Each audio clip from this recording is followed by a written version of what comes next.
How do you Quentin. pronounce? Okay, so it's Clinton. That's because I know.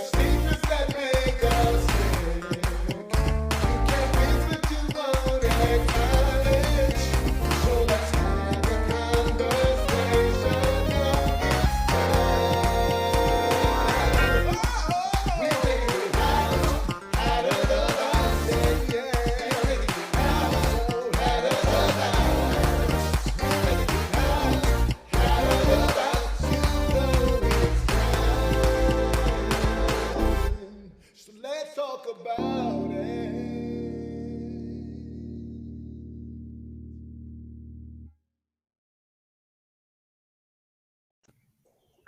All right, everybody, we are back from our, let's see, what do we call it? Summer break, summer recess.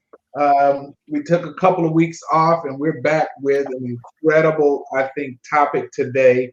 Today we're talking about labels and the dangers of mislabeling people and relationships. And so, as you can see, we have Derek Lewis with us. We have Quentin Tyus with us. We have. I say you was playing hooky, but that's all right. Playing hooky. I wasn't playing hooky. And so I want to jump kind of right on in and get started. This topic kind of originated from a conversation I was having a couple of weeks ago, and I kind of realized that maybe that there are a lot of people who might, if they think about it, find themselves in situations whereby they are either purposefully or inadvertently caught up in situations where the relationship either with a person or or with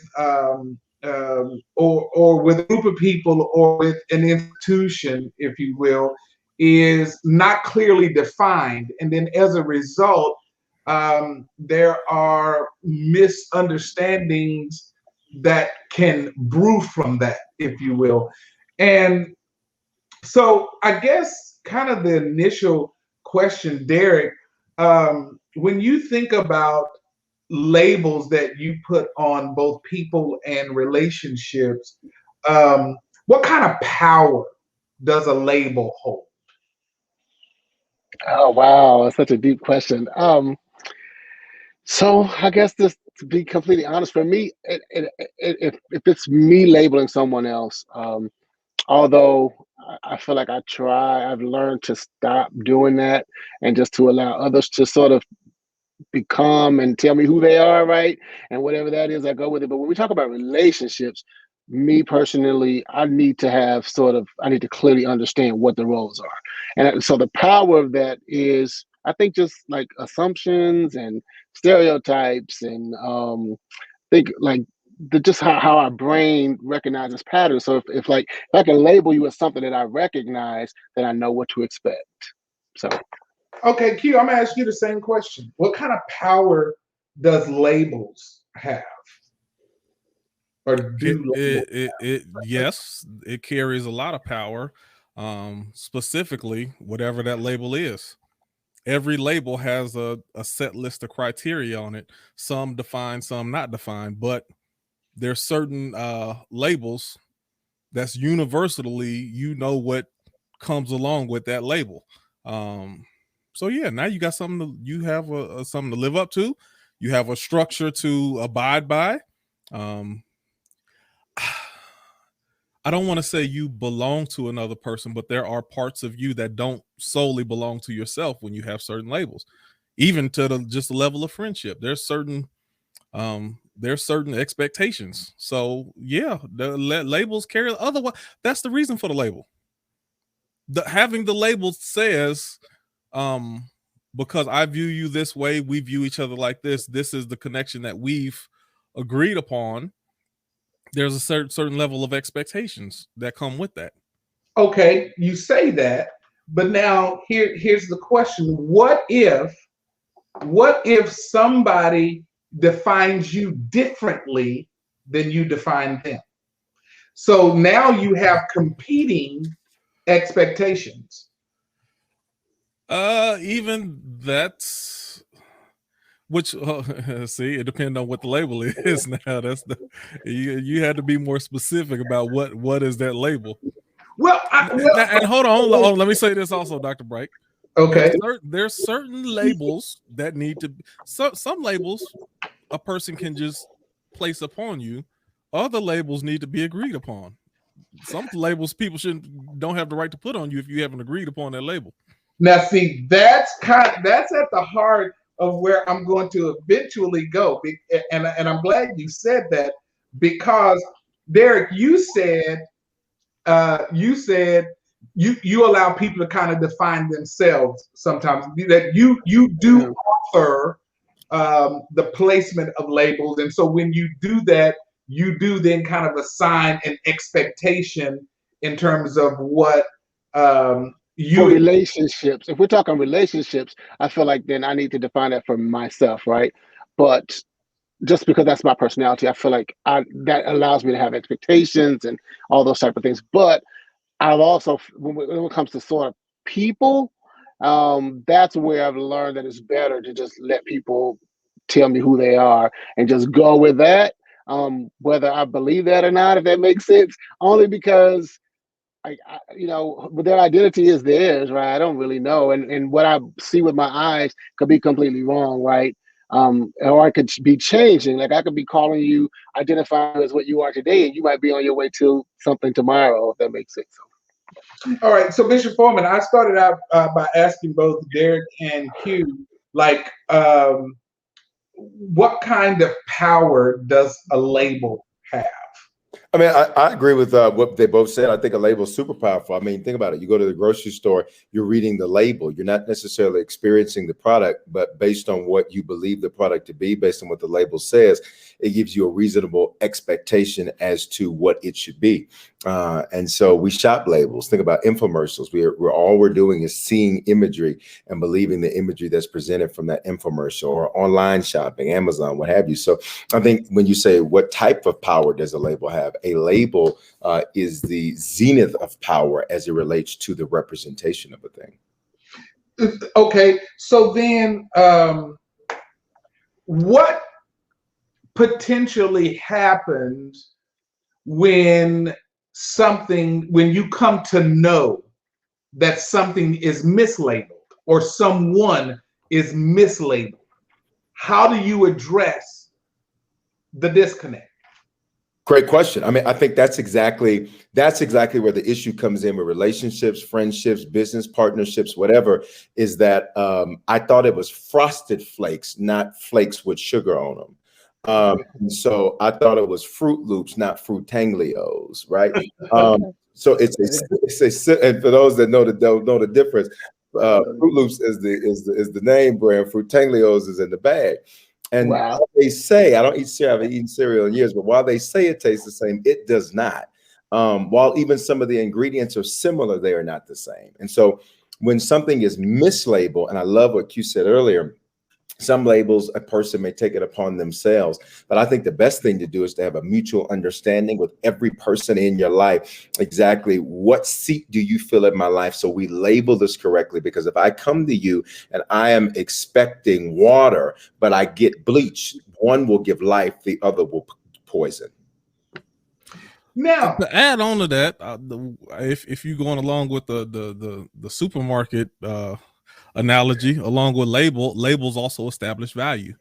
And then when you talk about, you look at a label to establish the value of something. So what's the cost of it, and also what's the cost based upon the quantity of it. So it's different ways to critique or establish value on a label that you have. I think that's cool. Oh, I don't know if this is gonna take you in the wrong direction, but what I will say, when you talk about people who mislabel you, on a side note, I'd say I would question the relationships that person has. If a person labels me incorrectly, then it makes me wonder, like, if you incorrectly call me a friend, like what does friends look like to you? Like, what does your friends look like to you? If the distant relationship that we have is something that you're willing to call a friendship, I would dare to say that you don't have very many good friends. But that could also be you though, because their idea of a friend might be different than what your idea is of a friend, and so you whatever you're giving them, they truly see it as friendship, and you don't. So I mean, I think that's where like communication has to come in, I guess. Active listening. So Derek, you bring that up, and this kind of what I want to ask you. Have you ever had to have a conversation where you have really had to define this is what we are, or I know you see me as this, but that's not how I see you. And I ask you that because I think we get in the habit of kind of informally accepting what people call us, and then we also call them back that, probably out of not wanting to hurt their feelings, right? So somebody says, you're my best friend, you might not want to, you might not say, no, you're not my best friend, but we cool. I mean, because that kind of sounds gruff, it sounds rough, whatever. So I'm saying, have you, and I'm gonna ask each of you, have you had a situation where you said, hey, we need to talk about how we define whatever this is? Yeah, so for me, definitely, I've had those conversations several times, and sometimes I feel like it may have worked, and sometimes it hasn't, because sometimes you can clearly communicate, but they just have a different idea. Like they have different expectations. And I think that's where we get in trouble for me, because then that person has an expectation of me that I can't fulfill. Right. So, and I don't like that, because then I feel like I'm letting them down and all that kind of stuff. So, Q? Yeah, I don't think I've really had that issue too much. You can use whatever label you want to with me, and I don't have an issue with that. Now, there has been issues, just small issues, when somebody would say, because if you say I'm your best friend, who am I to say that I might be the best friend that you got? So who's to say that you're wrong? I wouldn't correct you on that. But in an instance like when a person says something simple, oh man, you gonna do me like that? I thought we was friends. I'm like, no, we wasn't. We not friends. We play basketball together. Now, no, and I'm serious about it, because I take my friends and my friendship very serious. Sure. No, we're not friends. We play basketball together.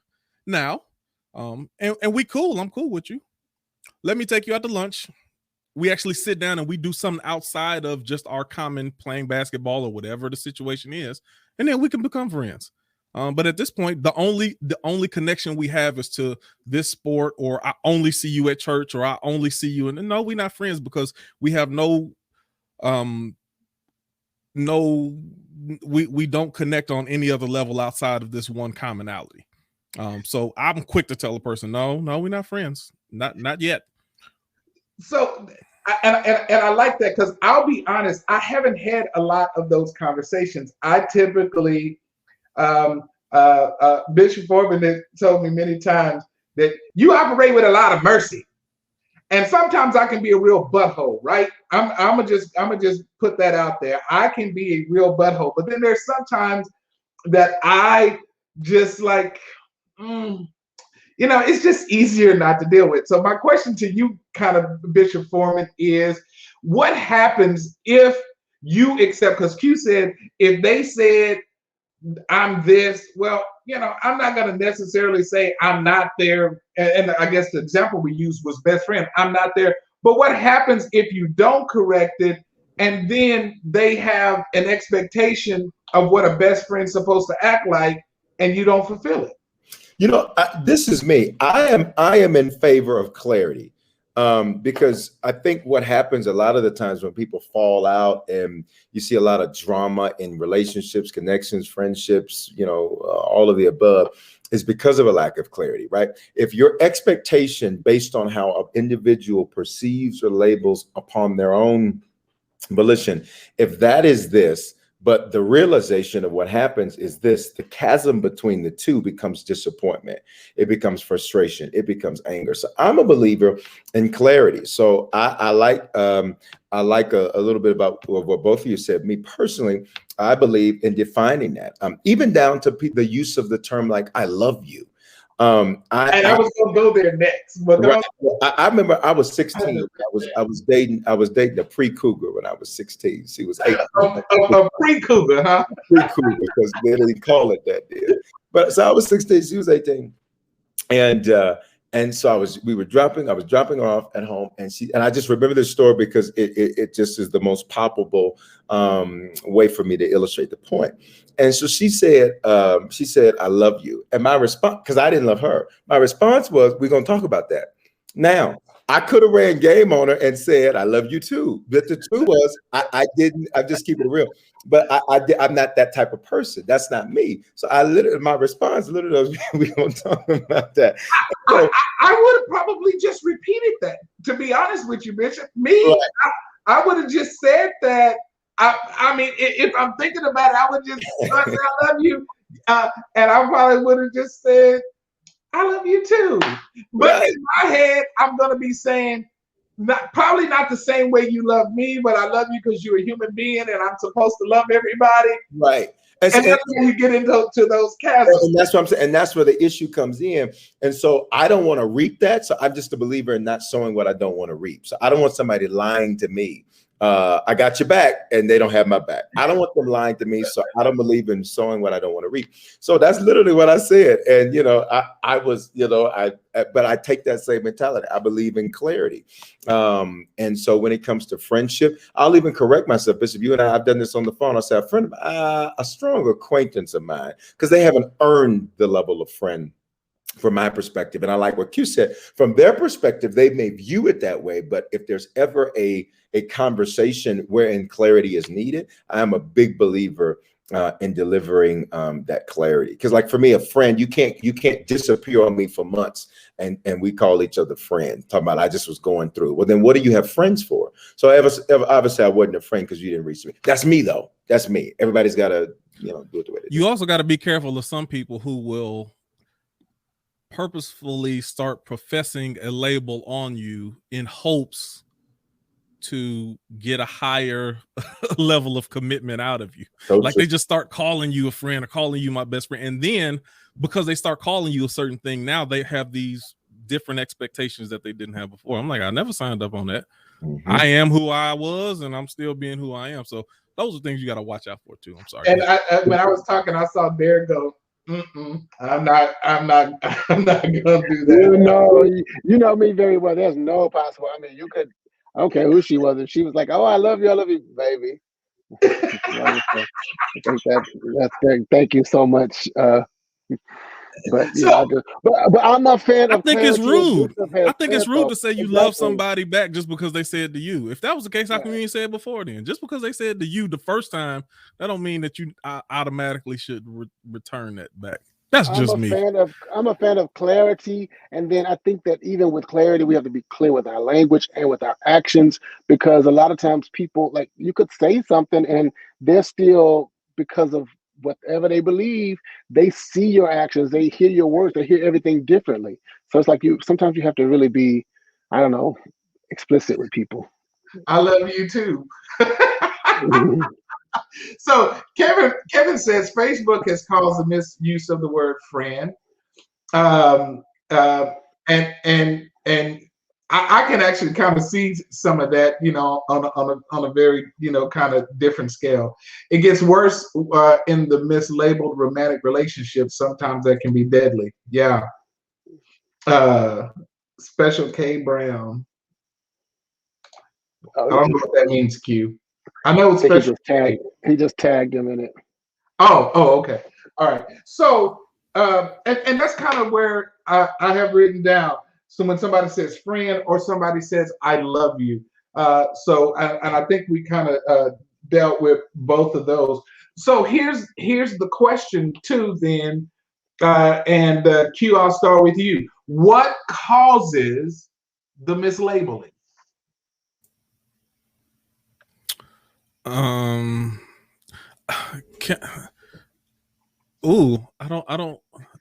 won't call it. I mean, beauty is in the eye of the beholder. That's what I say. So if someone wants to label a person like that, then that's up for them to do. But I guess I should say this. It kind of goes back what I just said.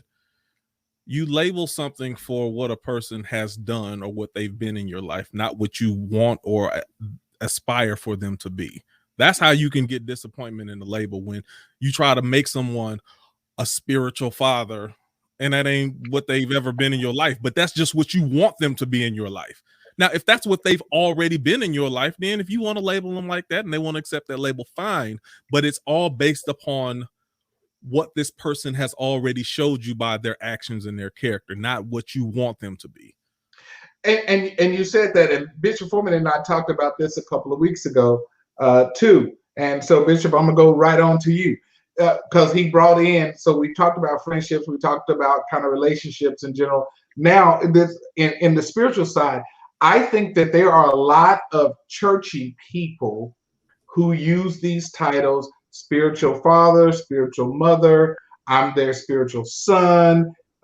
You know, talk about that and kind of how that really muddies the water. Open it up. Let's go. All right. So I am a big believer, and I love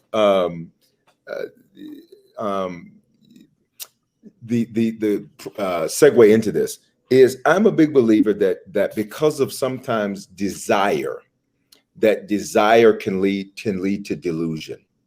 I like that. And I mean, even look at it. I mean, I'm sure everybody on it. I used to really think. I'm sure everybody's DMs these days. I mean, you don't have to have nothing, be nothing, do nothing, and your DMs are gonna be popular. Other people get the DMs as full now. And I don't say that mean. I say that to paint the picture.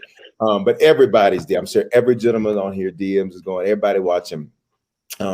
And what's significant about that is when I began to see how some people were in whole relationships, and I've never spoken to them, but in their head, they got a whole thing going on. It really made me say, wow. I think desire can lead to delusion. And I think especially in the world of church, one of the things that I see many pastors do, and this works both ways, is out of their desire to love, to be paternal, to care, they may label someone as son or daughter who does not regard nor respect them as father. And evidence that you're not regarded or respected as father is that you couldn't stop your natural father from being your father. He would be your father, whether you like him, love him, hate him, love him, whatever. And so when we see sort of this musical chairs of 1 year, somebody over here, the next year, they over here, next year, they over here, next year, it's like, well, God, dog, you got more daddies than a Maury Povich episode. So it's just so evidently somebody's not the father. And so one of the things that I learned years ago is that, and then sometimes people the reverse. Sometimes people will try to father you, or call you their father, but the reality is they don't regard you. They don't regard you. They don't do the actions of a son, and vice versa. And so I think, especially in church, that type of thing can happen. But let's even go a little bit deeper, bro and sis. Like I know that's popular terminology to use, but Jesus redefined family. Jesus is preaching one day, and his mother and brothers show up, and they're outside, and they say, "Hey, Jesus, your mom and brothers are outside. They want to talk to you." And Jesus said, "Who am I?" He said, "Who is it? Who is that?" Mother and brother. Those are family relationships. He points to the 12 and says, "This is my mother and brothers. Whoever does the will of my Father." So he redefined family from relative. They're two different things. We can be related, but not be family. We can be family and not be related. And so in looking at all of that, I think we use a lot of terminology to be endearing, but that has no efficacy. There's nothing behind it. It doesn't mean anything. So you can say, "I love you. You're the best thing since sliced bread" on Sunday, and then disappear and block them on Monday. And I think that especially happens amongst, of course, my world. Most of it is spent in the realm of church. I think that happens a lot there, where it's delusion, and that's dangerous. So, Derek, how do you handle people who want to be in and out of your life, in and out of your space, no matter what they call you, friend, whatever? How do you handle not allowing this, swinging door to kind of happen? To be honest, I'm okay with it because I don't have an expectation other than that, right? So once you show me that that's who you are, because you know me, anybody who knows me knows that there's a lot of people who know me that I don't, I don't know them, right? So they might know my name and they tell people, oh, I know him, and they a lot of people will walk up and say he's my cousin. They say all kind of stuff, right? Never met them before. So, but I've learned how to just be cordial, be nice, or whatever. So if it's a person who knows me or whatever, and they kind of come and go, that's fine. I just don't have I don't have more than that as an expectation of them, right?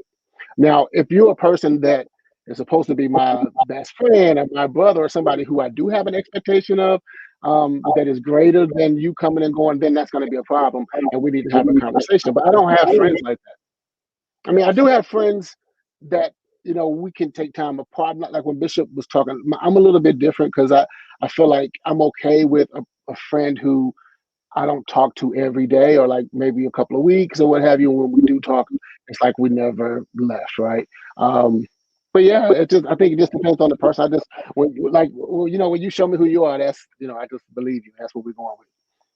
So Q, you talked about like, hey, you agree with Bishop Foreman about having just clarity, and you've even said, well now you're not there, but maybe we can try to see if you can get to this place, right? So what if they never arrive?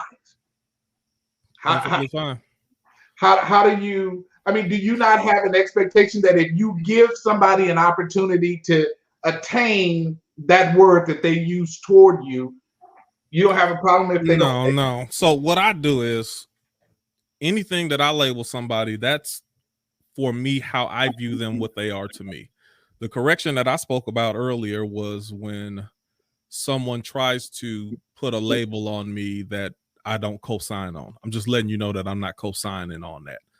Whether you try to tell me I'm your man, or you tell me I'm your friend, or tell me whatever it is, if I don't co-sign on it, because if I just let it go, then now you co-signing by silence, and I don't want you to get the wrong picture. So that's all I'm saying. But as far as how I view someone, whether I view someone as a friend or a mentor, or that's my boo and she just don't know it yet, whatever you want to do, that's all in my mind. There's no burden on them to fulfill. There's no burden on them to do anything more than to be what they've been for me to feel that in my mind in the first place. So with me, like even to follow up with what Derek was saying, I use a word all the time. I say I compartmentalize. When it comes to friendships, relationships, I've heard you say that a lot. So I don't have to throw anybody away. I don't have to get rid of them. I can't say, oh, you let me down. All I do is I say, okay, this is the parameters of our relationship. So we can still be friends, but I'm not going to loan you no money anymore. We can still be friends, but you don't always keep your word. If you get emotional or if you have bad day, then I may not be able to trust you to come help me move on that Saturday if anything happens. You don't always, your word is flimsy. I don't throw you away. I just know how not to. I know how to properly put you in the place that I need you to be in, because all friendships are not equal. I think that's the biggest mistake people make. Just because somebody's just because he's my friend and I'm their friend, that don't mean we on equal levels. There's a lot of there's very few friendships that I have that we're actually equal, to where I can equally share and open myself up the way that they can with me. Many of my friendships, it's on a mentor. Sometimes I have to play more of a mentor role, even though we're friends. Sometimes I'm the mentee in certain friendships, but we're not equal. Dr. Bright is someone who could be called a type of friend to me, but we're not on the same level. He's more of a mentor. He's on more of a mentor level than me. We're not on equal playing field as other of my friends, but I understand that, and you walk accordingly to that. But I think that's just where people kind of that's where you get let down sometimes, where you try to have the same expectations of people that they have on you. It don't work like that. So you said something, and you said something that triggered me. So because I was going to ask you, are there levels? So we say this is our relationship. Are there levels within that relationship that that people can exist. And so you did answer. Would you agree with that, Derek? That every friend is not the same type of friend. Every brother is not the same type of brother. Every boo ain't the same type of boo. Yeah, Whatever. definitely. I agree wholeheartedly. And kind of just to piggyback on what he said, for me, it's very important that I know what type of relationship we have, right? What type of friendship that is. And he said something interesting because he said a mentor student kind of or mentor mentee relationship. So to me, I know that there's some friendship in that, but I compartmentalize that differently, right? So because again, there's a lot of people who befriend me and they might call me friend, but they really want a teacher, right? So for me, I don't want to get because I in the past I have messed up and started to think, oh, this is a friendship, but it's not a friendship. It's a teacher-student relationship, and we all know what happens when teachers and students cross lines, right? Sometimes it can be very, you know, disastrous. And so, Bishop Foreman, that's happened to you a lot, right? People they connect with you and they connect with you under the idea that hey, they want to be friends, but they really want to learn how did you do what you do? Uh, Give me all of your secrets for free because we friends, and don't charge me. Don't have any other expectations from me. How have you had to deal with that in the church environment? Great point. The same I deal with it in every environment. I love and will echo the sentiment of compartmentalization. I would use this phrase for the sake of alliteration is I categorize correctly.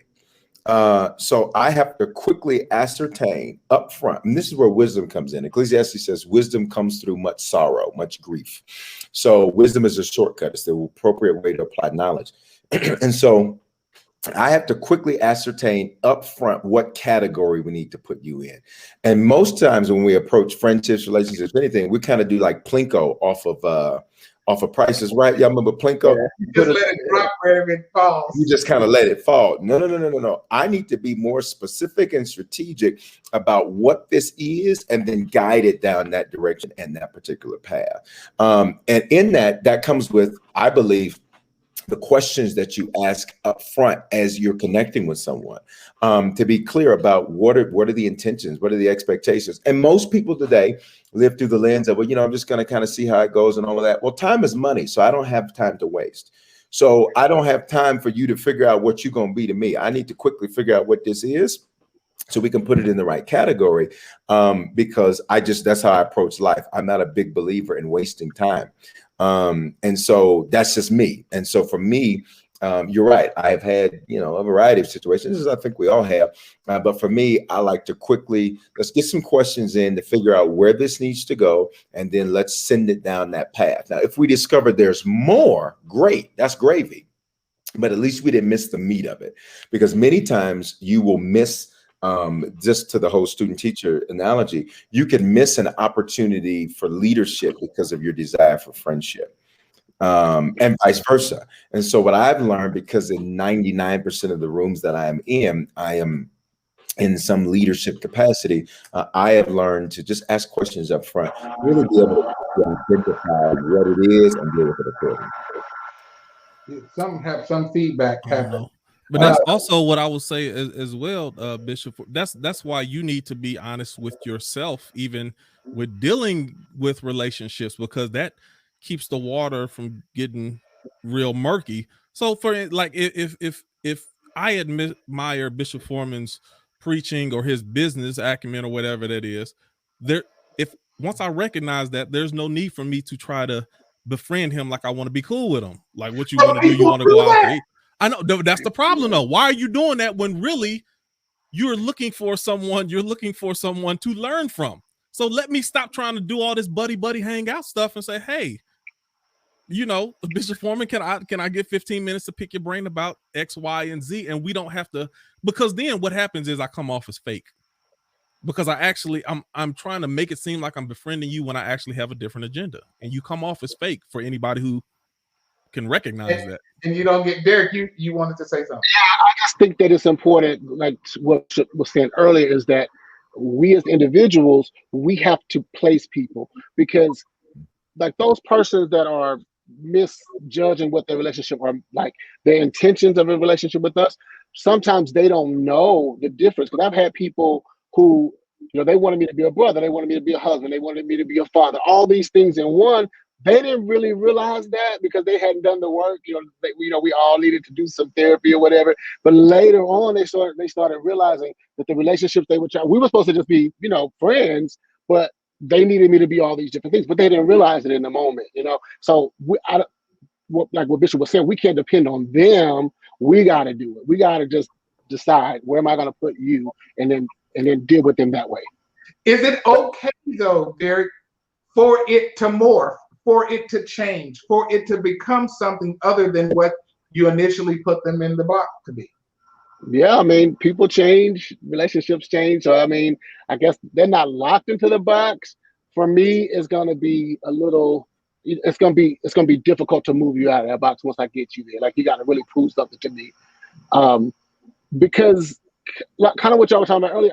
I had a therapist who shared some stuff with me about like relationship types and why it's so important, because you will, like, in relationships you build together, whatever it is, right? So like sometimes you are teaching somebody to build, for themselves. Sometimes you're building together, like something where it might be intimacy where you can live together in that. Say you're building a house, right? Figuratively, you and your wife, you and your spouse, whatever, you build together with your resources, and then both people can live in that house. But if it's like teacher student, you're teaching somebody to build. You're using your resources to teach them. They build. You might even show them or help them build. But at the end of the day, it's their house, and you'll end up tired and frustrated because you're thinking, "Oh, I can rest in this house we built," but it's not your house. It's somebody else's house. So anyway, I know it's kind of good, over the head, but you get my point.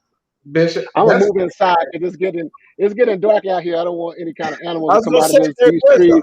No art. No. I'm in Virginia at my father's house. Okay. So, but it's getting a little dark. I'm getting scared, so I'm gonna go in the house. So I still see the sun. I was just gonna say, to the point about it, morphing. Bishop, you and I's friendship is a great example of that. You and I both met as colleagues, purely as colleagues who were serving together on a particular board. We met as colleagues. We interacted as colleagues. In fact, I told you, and we had this conversation the other day, when I first met you, I thought, this guy is rude. He is rude. I said something else, but he is rude.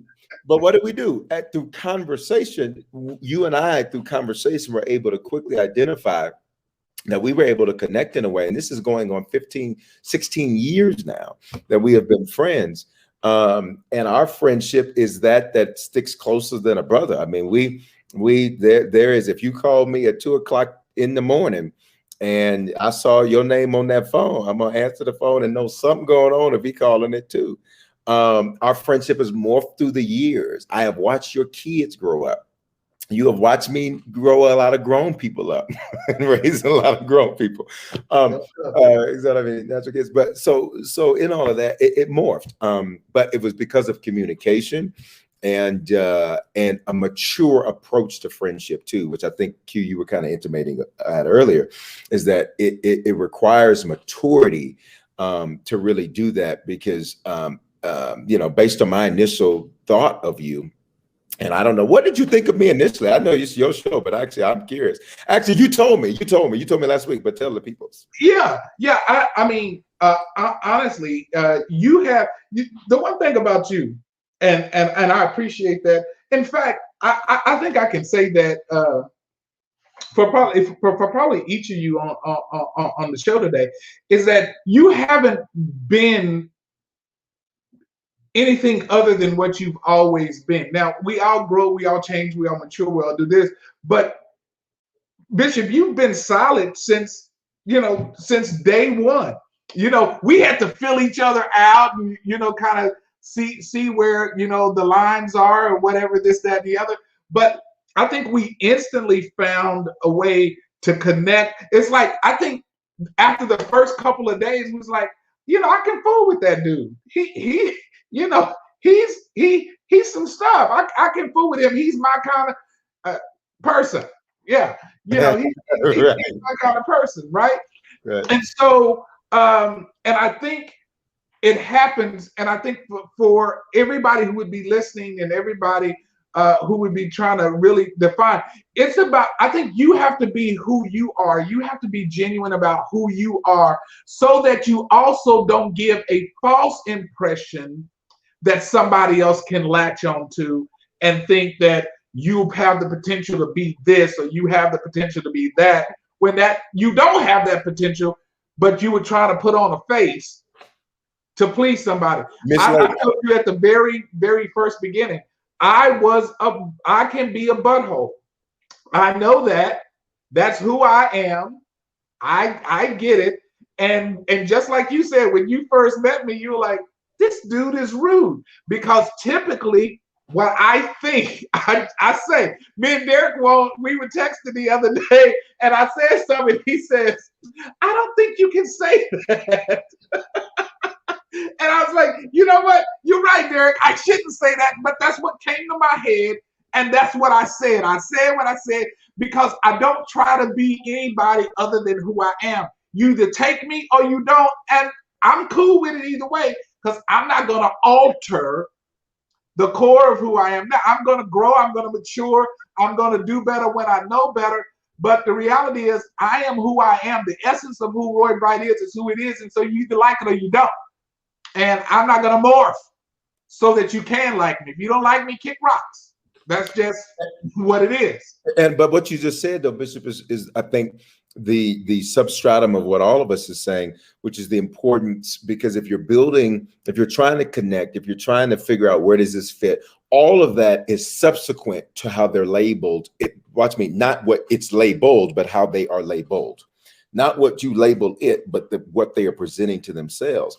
And so if you're presenting to us that you're Ruth Chris when you're really Outback, well, you know, there's a different level of value there. There's a different expectation there. And so I think that is the substratum of all of this, is that, you know, who is the person really, which is why I think conversation is so important up front whenever you connect with people, because, you know, again, if this is only supposed to be a business situation, well, let's just handle the business and keep it moving. And we can figure that out through communication and conversation.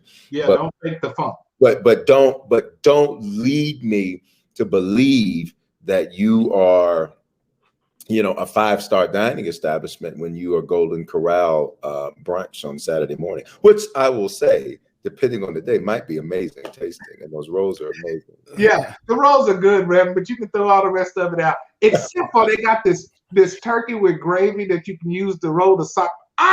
Bless his name, that you can use to roll the sock up with. Woo! Bourbon chicken, but I don't know nothing about the turkey. So Susan says action speaks louder than words, and she's absolutely right. But your actions have to be pure. Your actions have to be genuine. Randy says compartmentalize. That's deep. It's like having different levels of friend. Absolutely. A person who has a strong liking for and trust in another person. Absolutely. Yeah, because I think that you do yourself, we do ourselves a disservice when we don't present the right product out there. I want to kind of rewind back a lot to what you said. Maybe it was either Bishop or Q. One of y'all said something about, no, I think it was Q, who said when we're talking about labels talk about what the product is, but it also differentiates with price and all of these other kinds of things in there. But here's the real question. Do we actually shop for the labels? Or do we just pick up off the shelf? Q, I'll start with you. Neither. I get what tastes good, and by experience, when I know something tastes good and I know I like it, then I'll go back and get it again. Now I am willing to try things that I haven't tried before. So if I haven't tried it, then I will try it. And once I either like it or don't like it, I don't care how good the label is. If it don't fit right on my shoulders, if I don't enjoy how the fabric, then I'm not getting it again. I don't care what the label is on it. So I'm open, but it's also trial and error. And just the other thing that I say, as far as even with the compartmentalizing, what the guy said, that goes both ways. A lot of people like me. I know a lot of people like me because I can go from leader to follower literally just like that. Some of my best friends, Blue, if y'all know him, he's done music for a long time. Best, one of my best friends. The moment we get on some music type stuff, I immediately fall back because he's been doing this longer than me. He's the teacher. I'm following his lead. I'm learning from him. I got another best friend, been doing business and construction. We can be talking about whatever we want to. Oh, fool, you crazy, this and this. Soon as he start talking business, my mouth shut up and my ears open up. I immediately fall back, and I know how to take the lead the same way. But so that's how you can actually hold multiple labels or titles at the same time when you have enough humility to know when you are what in what situation and what scenario. Derek, I want you to talk about that shifting, because that's interesting. That's a dynamic I hadn't considered. Are there relationships that you have where you vacillate depending on the specific of the situation? I have to think about that, but I don't think so. Right off the top of my head, I don't think so. Because I think once I sort of put you in whatever category you're going to be in, that's it for me. So I'm not going to say that there's a never an opportunity for us to sort of like change whatever, but for me, it's usually black and white. So yeah, I am a person who is very interested in the label and what the back of the label is and all of the ingredients and all that. I need to know all of that. And I'm very specific as to what I'm going to put in my cart. Yeah, because Derek, when I first met you, you took me to a juice shop and they mowed some grass and you had me taste the grass. You've always been. They did not mow the grass. They mowed the grass, man. That was grass. They just cut some grass. Same thing. Wheat grass shop. That's exactly what it is. They just it cut it. Tastes like outside. It tasted like outside. He's acting like they went out to the lawn and cut the grass and bought us some grass and put it close in enough. Close enough. Bishop, what about you? This idea that Q kind of introduced, about kind of shifting. Have you been in those environments? Absolutely, and I think wisdom knows to shift. When I am around, what I notice, and just because the show is called Out the Box, I'll just say this. I've noticed, even to one of the comments made earlier about the value and quality of different connections and relationships. I've noticed all of my multimillionaire friends, when I call them, they answer within the first couple of calls. And if they don't answer, they will apologize for not answering. And that taught me something. It taught me that they recognize the value of what I brought, but they also recognize the value of our connection. I've looked at some others that perhaps were not at that level of financial prowess, and they always busy, always got something going on, always doing this, always doing that. And it taught me, I learned so much from that. And I have learned, I love Q's example there. There are certain environments, certain connections, certain friendships, etc., where predicated upon what we're dealing with, it's time for me to, remember, on Planet of the Apes, when he put his hand down to, say, look, I'm following. And then there's other times where leaders who and individuals that I would, I am sitting there in the position of a student, or they will intentionally reverse it because they desire to learn and grow from me or what have you. So I have learned that it's important to know when to switch from student to teacher. But again, that takes maturity, because when the switch happens, you cannot disrespect the switch because of what it was before you switched. And I think that's important. Something you talked about, kind of, the depth of our friendship and how long it's been, this, that, and the other. And people probably don't know, in all of those years, and it's only happened jokingly, but you've never even called me Roy. We only do that joking, and here's why. And different people will look at this different, and that's fine. I'm not their friend. I'm your friend, and they can look at it how they want to look at it. I believe you can't receive from what you don't respect. So while you are my friend, you are also a man of God, and I want to make sure I am in a posture of receipt. Now, we have fun, we clown, we talk about everything under the sun. We eat good. I'm going to put you back on a plane because you ain't left that city since Corona. No, I haven't. But that's just me. And it is not because of some overly, because I hear it's not because of some overly churchy thing. It has nothing to do with that. If you weren't bishop, I would say doctor. It is because I respect you as a man. I respect you as a leader. And so for me, you can't receive from what you don't respect. And what I've enjoyed most about our friendship, again, it takes maturity, is that we teach each other. And so there are moments where I'm the teacher and you're like, wow. And then there's a reversal where I'm like, okay, you're right. And that's the beauty of our friendship. But again, if I was to borrow something from another gentleman who gets online, because we're high value men, we understand it. And these gentlemen on here are high value men. Everybody's not going to understand that. I will be there, Melvis. I will be there in a couple of months. I promise. I'll see y'all in a couple of months. He's the vice chairman of the board. Shonda. Amen. And I'm gonna tell you, I have great stories about experiences with all of you guys. You guys are solid people, and I appreciate you being on the show tonight, us talking about these labels. And I guess kind of imparting if each of you can kind of give a parting, we'll start with Derek, just some parting advice to people about labeling. For me, I think that it's more important for you to define yourself, or better yet, to understand who you are. So before you can start trying to understand everybody else, just understand who you are. I think that's the beginning, sort of like that's any lesson in my classroom. They know anything that's worth teaching has to do with them understanding something about themselves, right? So it's first know thyself before you can to thine own self be true. So if any kind of thing, any sort of difficult question that I've had in my life, I always say, I come back to who am I? Who am I? If I know who I am, then I know what I would do in that situation. This is not to negate any kind of like prayer and all that kind of stuff, but that's my thing. So for anyone out there that's listening, my parting words would be to be, or better yet, to become. So whatever it is you're working on, you know who that is, identify it, whatever that identity is, you set the definition, you become that, worry about yourself, all that other stuff will fall into place. Q. Again, I would just say, be it before you claim it. And that's whether it's yourself or what you're trying to project a label on a person. You allow that relationship to be before you claim it to be something. Don't give validity to something that does not deserve it or has not yet earned it.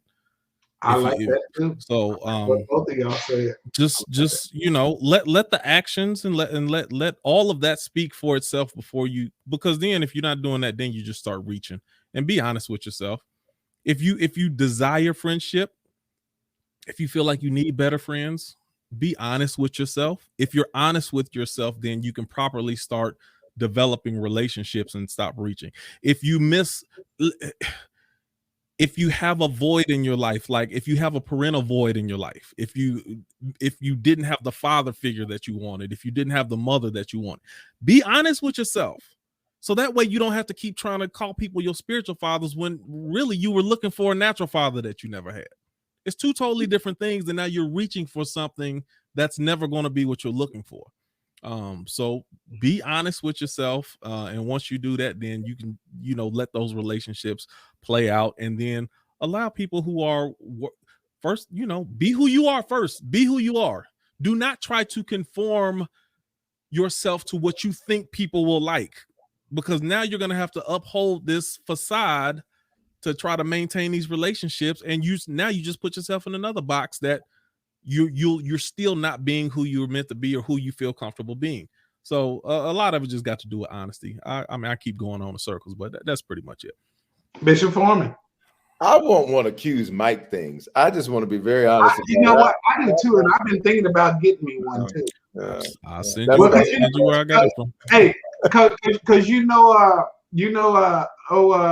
Larry Reed told some folks this week, if they spend them a couple $100 on a good, mic and $400 or $500 on a good camera, they could really kind of up their game. And I'm looking at this mic and I'm like, I might need to get me one of them mic. Okay, Bishop Foreman.